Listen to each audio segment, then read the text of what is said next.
Continua il nostro percorso alla ricerca delle eccellenze presenti qui al Vinitaly e siamo in compagnia del presidente di AIS Veneto, Marco Aldegheri. Marco, naturalmente il tema più importante è quello appunto che AIS Veneto ha proposto dell'enoturismo al prossimo congresso che ci sarà nazionale proprio qui a Verona. L'enoturismo diventa per i sommelier un'occasione per raccontare il territorio, tutto quel territorio che c'è dentro in un bicchiere, in una bottiglia. È un Vinitaly in effetti molto particolare per noi perché ci consente di lanciare il tema portante che accompagnerà il nostro impegno in questi prossimi mesi, perché ci attende un appuntamento molto impegnativo, il congresso nazionale AIS che si svolgerà a Verona il prossimo novembre, dal 22 al 24 novembre, quindi sicuramente un tema che ci sta coinvolgendo molto e la voglia di andare a centrare tutto il nostro impegno sul tema del turismo, dell'enoturismo in genere, ci sta dando la possibilità di guardarci dentro, di guardarci attorno, di andare a rivisitare quello che è il nostro modo di operare, di andare a mettere il naso letteralmente in quello che il vino poi riesce a trasmettere in termini di accoglienza. Certo Presidente, molti dicono appunto che questo sarà il momento di svolta, perché è da anni che si parla di questa opportunità, però mai come ora diventa importante raccontare il territorio, perché c'è una spinta, c'è l'enoturismo che sta avanzando con numeri anche importanti a doppia cifra. Beh, diciamo pure la verità, insomma, il tema dell'enoturismo non è un tema nuovo, occorre però riconoscere insomma, che tutto il movimento che c'è stato dietro l'arrivo della nuova legge sull'enoturismo, che è arrivata qualche settimana fa addirittura d'arrivo, ha sicuramente riacceso un po' i riflettori su questi temi. Da parte nostra, come prima regione italiana in termini di numeri di visitatori,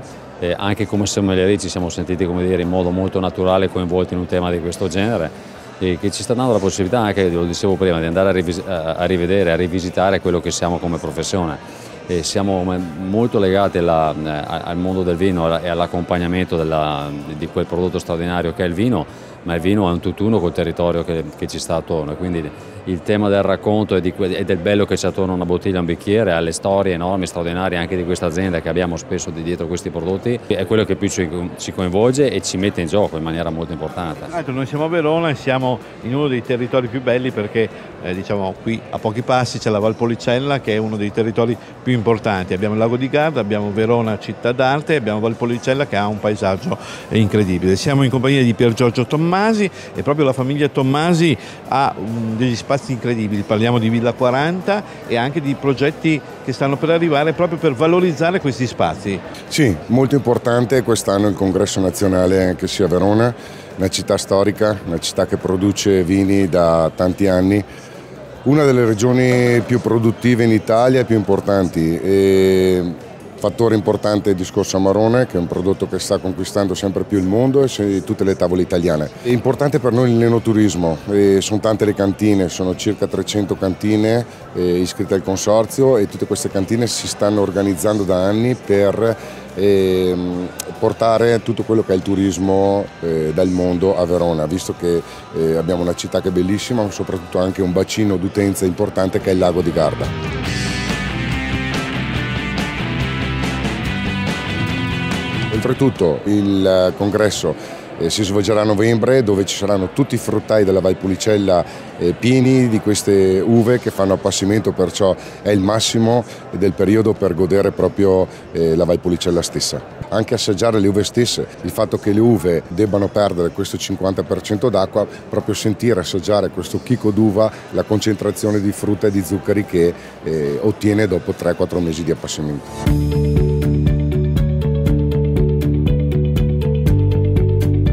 La Villa 40 sarà sede degli ospiti del Consiglio nazionale, lì a Villa 40 si terrà il Consiglio nazionale, quindi un momento di lavoro importante che accompagna il congresso.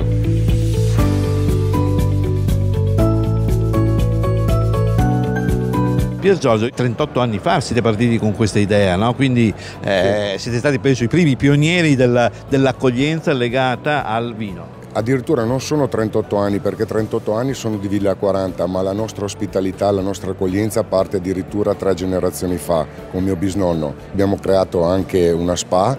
dove facciamo anche vinoterapia. L'accoglienza, l'ospitalità l'abbiamo portata in tutte le tenute che abbiamo in Italia. Ogni tenuta ha la sua accoglienza, la sua ospitalità e per noi è molto importante perché Agenti Italia, ma soprattutto importatori che abbiamo nel mondo, ci vengono sempre a trovare e a vivere questa emozione sempre legata a questo frutto che si chiama uva.